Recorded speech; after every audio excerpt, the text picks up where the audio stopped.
কোনদিন কারোর সঙ্গে খেলা হয় নাই, সেই খেলা খেলছে না আজ নবদ্বীপের সেদিকে গোরা বনমালী। গোরা দেখুন, আজ এখানে চৈতন্য মহাপ্রভু বললেন না, গৌরাঙ্গ সুন্দর বললেন না, এখানে কথাটা কি বললেন? গোরা। এই গোরা কোন গোরা? শ্রী চৈতন্য চরিতামৃতে বললেন, প্রেমের সার মহাভাব জানে, মহাভাবের মূর্তি শ্রীমতী রাধা ঠাকুরানী। রাধা কৃষ্ণ একই আত্মা, দুই দেহ ধরে অনন্যে বিলাস রসাস্বাদন করে। রাধা গোবিন্দের মিলিত তন, অন্তরে কৃষ্ণ বাহিরে রাধা। বৃন্দাবনী গোবিন্দের অর্ধেক অক্ষর গো, আর শ্রীমতী রাধারানীর অর্ধেক অক্ষর রা।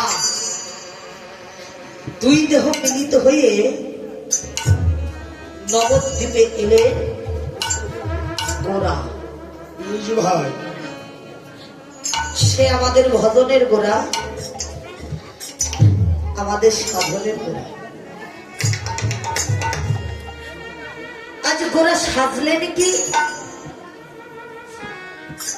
গোরা সেজেছেন বনমালী। আচ্ছা, আমার বনমালী কাকে বলা হয় গো? আগেকার দিনে জমিদার বাড়িতে ফুলের বাগান চাষ করা হতো,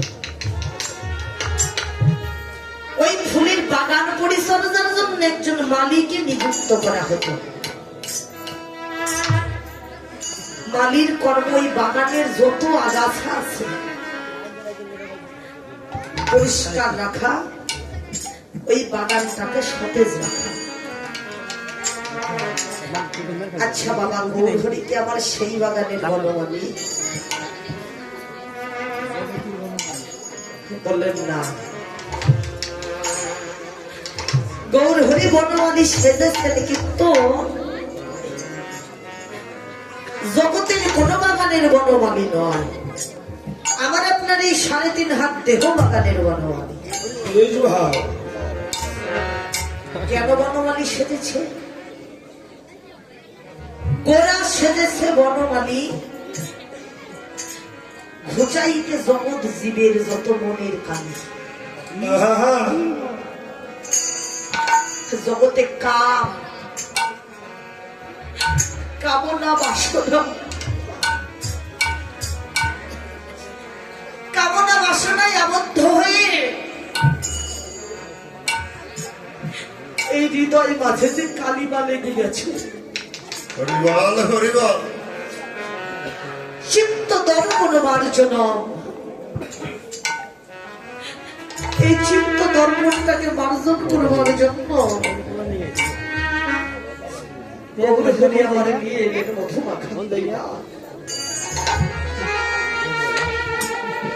হরিনামের খেলা খেলছে,